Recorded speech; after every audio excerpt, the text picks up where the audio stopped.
نحمده ونصلي على رسوله الكريم أما بعد فأعوذ بالله من الشيطان الرجيم بسم الله الرحمن الرحيم رب اشرح لي صدري ويسر لي أمري واحلل عقدة من لساني يفقهوا قولي رب زدني علما اللهم فقهنا في الدين اللهم أرنا الحق حقا وارزقنا اتباعه وأرنا الباطل باطلا وارزقنا اجتنابه آمین یا رب العالمین۔ السلام علیکم ورحمۃ اللہ وبرکاتہ۔ پرسنالٹی ڈیولپمنٹ کلاس کے لیکچر نمبر 1 سے میں ہوں آپ کی ہوسٹ سمر نعیم، اور مجھے امید ہے کہ پچھلی کلاس میں بھی کچھ چیزیں آپ لوگوں کے لیے نہیں ہوں گی اور آپ نے سیکھا ہوگا۔ ہمارا لاسٹ کلاس جو تھی وہ انٹروڈکشن کلاس تھی، تو آج کے دن سے ہم باقاعدہ اپنی کلاسز کا آغاز کریں گے۔ آج پرسنالٹی ڈیولپمنٹ کلاس کی لیکچر نمبر 1 ہے، اور اس میں کچھ ٹیکنیکل چیزیں بھی آپ کو کچھ بتائی جائیں گی، کیونکہ آہستہ آہستہ آپ لوگوں کو لے کے جایا جائے گا ٹیکنیکل چیزوں کی طرف، اور قرآن و حدیث سے پرسنالٹی کس طرح سے ہم نے ڈیولپ کرنا اور کیا کیا میٹیریل اللہ تعالیٰ نے اور نبی صلی اللہ علیہ وسلم نے بتایا ہے، ہم اس کو بھی کوشش کریں گے کہ آپ تک آسانی کے ساتھ اور کمپریہنسو وے میں پہنچایا جا سکے۔ تو پرسنالٹی ڈیولپمنٹ یعنی شخصیت کی تعمیر۔ شخصیت کی تعمیر، انبیاء علیہ السلام جتنے بھی آئے ہیں ان سب نے، اللہ تعالیٰ نے ان سب کو شخصیت کی تعمیر کے لیے ہی بھیجا۔ یہ دنیا کا سب سے مشکل کام ہے، کسی بھی انسان کی شخصیت کی تعمیر کرنا، اور یہ اللہ تعالیٰ نے نبیوں سے کروایا۔ رسول اللہ صلی اللہ علیہ وسلم کا ارشاد ہے کہ بعثت لأتمم مکارم الاخلاق، مجھے مکارم اخلاق کی تکمیل کے لیے بھیجا گیا۔ مکارم اخلاق یعنی تعمیر شخصیت، کردار سازی، جس سے خالق بھی خوش اور مخلوق بھی، ایسا کردار چاہیے۔ تو اخلاق کا مطلب کیا ہے، ہم اس کو براڈر اگر اس میں پرسپیکٹو میں لیں گے تو یہ اصل میں یہ پرسنالٹی ڈیولپمنٹ ہے۔ یعنی کہ صرف میٹھی زبان کا استعمال یا اسمائلنگ فیس کے ساتھ بات چیت کرنا ہی کافی نہیں ہے، یہ امپورٹنٹ ہے، یہ چیزیں بھی امپورٹنٹ ہے، لیکن اصل اخلاق کیا ہے کہ جو ڈکشنری میں جس کی تعریف اس طرح سے آتی ہے، ما یرضی عنہ الخالق والمخلوق، یعنی کہ ایسا کردار، ایسی پرسنالٹی، ایسا اخلاق جس سے خالق بھی خوش ہو اور مخلوق بھی، یعنی کہ خالق کے بتائے ہوئے طریقے کے مطابق ہو تو خالق بھی خوش، اور مخلوق کے اس تک وہ طریقہ بتانے کا اچھا طریقہ، احسن طریقے کے ساتھ بتانے کا طریقہ آتا ہو تو مخلوق بھی خوش، تو اس کو پرسنالٹی ڈیولپمنٹ کہتے ہیں۔ جتنا بھی آپ کو جتنا کچھ بتایا جائے گا، ایک چیز یاد رکھیے گا، جتنا کچھ بتایا جائے گا یہ نہیں ہے کہ آپ نے اپنے آپ کو صرف اس ہی چیز کے گرد گھمانا ہے۔ آپ کوشش کریں کہ آپ اور بھی مٹیریل پڑھیں، آپ کو مطالعہ کرنے کی بالکل اجازت ہے، آپ پڑھیے، کیونکہ یہ چیز جو ہے یہ صرف آپ کو ایک، جسے کہتے ہیں نا کہ کسی بھی دروازے کی چابی دی جا رہی ہے، آپ کو اس چیز سے انٹروڈیوس کروایا جا رہا ہے، آپ کا مائنڈ کھولا جا رہا ہے، اور اب آہستہ آہستہ جیسے جیسے آپ یہ چیزیں جاننا شروع ہوں گے تو آپ کی ذمہ داری بھی بڑھنا شروع ہو جائے گی۔ اور باقی یہ ہے کہ یہ ساری چیزیں سیکھنے میں وقت لگتا ہے، کیونکہ اپنی ہیبٹس کو بدلنا، اپنے طریقے کو بدلنا، یہ ایک دن کا کام نہیں ہے، یہ آہستہ آہستہ آہستہ آہستہ ہوتا ہے۔ تو تعمیر شخصیت جو ہے وہ اتنا بڑا کام ہے کہ انبیاء کو بھیجا گیا، اور قرآن و سنت نے اس کو اتنی اہمیت دی ہے کہ ہم قرآن اور سنت سے کافی چیزیں آپ کے سامنے بھی رکھیں گے کہ اللہ تعالیٰ نے کتنی زیادہ اہمیت دی ہے اس چیز کو۔ دین انفارچونیٹلی ہمارے معاشرے میں ہم دین کو فرقہ واریت کے لیے ہی استعمال کرتے ہیں، اور اس کی مین وجہ بھی یہی ہے کہ ہماری شخصیتیں کمزور ہیں۔ اس وجہ سے ہم فرقہ واریت میں پھنس جاتے ہیں۔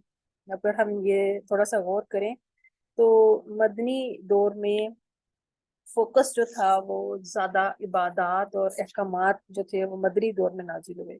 مکی دور میں کیا کیا گیا تھا؟ مکی دور میں کردار سازی کی گئی تھی، شخصیتیں بنائی گئی تھی، مضبوط کردار کے حامل جب کلمہ پڑھتا ہے تو وہ کمال کر دیتے ہیں۔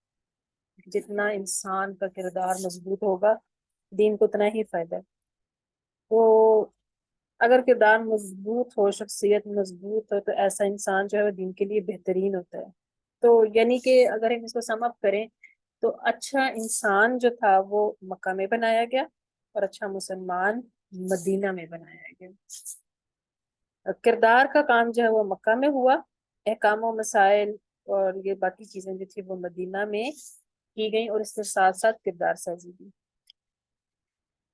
تو مدینہ میں جو کردار میں جو کمزور جو لوگ تھے وہ منافقین تھے، اور یہ اعلان کیا گیا تھا کہ جہنم میں سب سے نیچے جائیں گے منافقین، چاہے وہ مسجد نبوی کے پکے نمازی ہوں اور نبی صلی اللہ علیہ وسلم کی بیعت میں نماز پڑھنے والے بھی تھے۔ کتنی خوفناک بات ہے کہ نبی صلی اللہ علیہ وسلم کے پیچھے نماز بھی پڑھ رہے ہیں، باقاعدگی سے آ رہے ہیں، مسجد نبوی میں پڑھ رہے ہیں، مگر کہہ دیا گیا کہ یہ جہنم کے سب سے نچلے درجے میں جائیں گے۔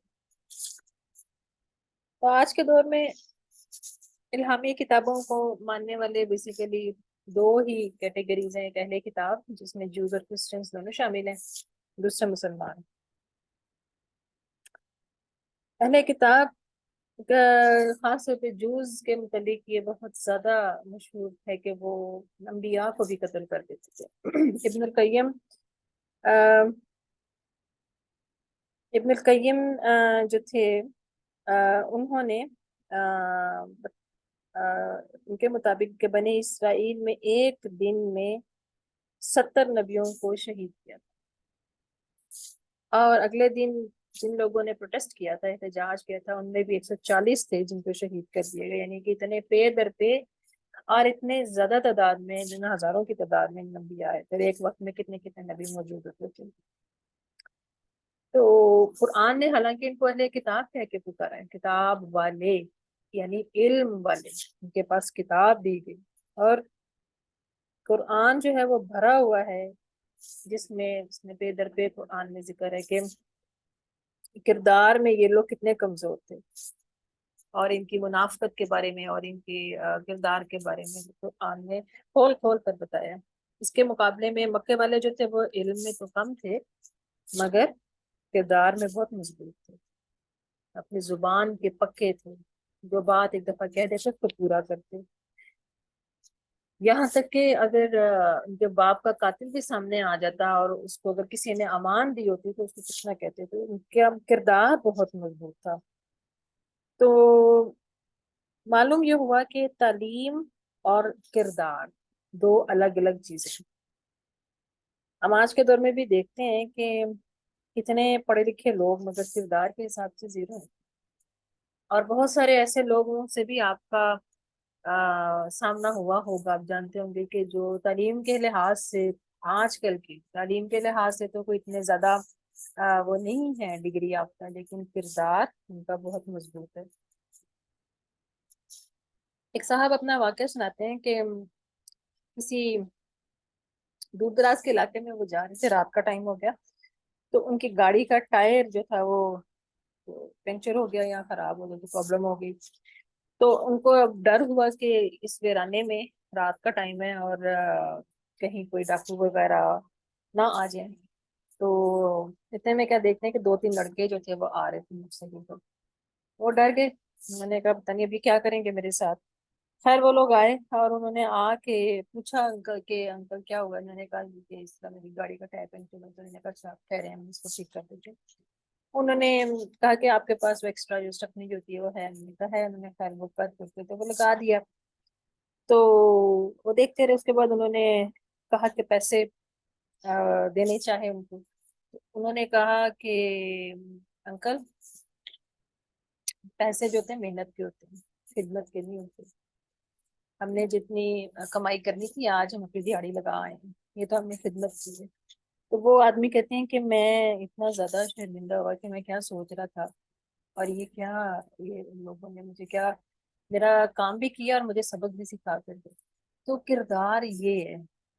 ایک نبی صلی اللہ علیہ وسلم نے فرمایا کہ سابقہ قوموں میں سے ایک آدمی نے زمین خریدی کسی آدمی سے، تو اس زمین میں کوئی کھدائی کے دوران وہاں سے ایک مٹکا نکل آیا خزانے کا۔ تو وہ آدمی جو تھا اس نے سوچا کہ میں نے تو زمین خریدی تھی، مٹکا تو نہیں خریدا تھا۔ تو وہ جس آدمی سے اس نے زمین خریدی تو اس کے پاس چلا گیا اور اس نے اس کو کہا کہ اس طرح سے یہ زمین سے نکلا ہے تو یہ میرا تو نہیں ہے، کیونکہ میں نے تو زمین خریدی تھی۔ تو بیچنے والے نے یہ کہا کہ بھئی میں نے تو زمین بیچ دی تھی اور جو کچھ اس میں ہے وہ بھی بیچ دیا تھا، تو یہ میرا نہیں ہے۔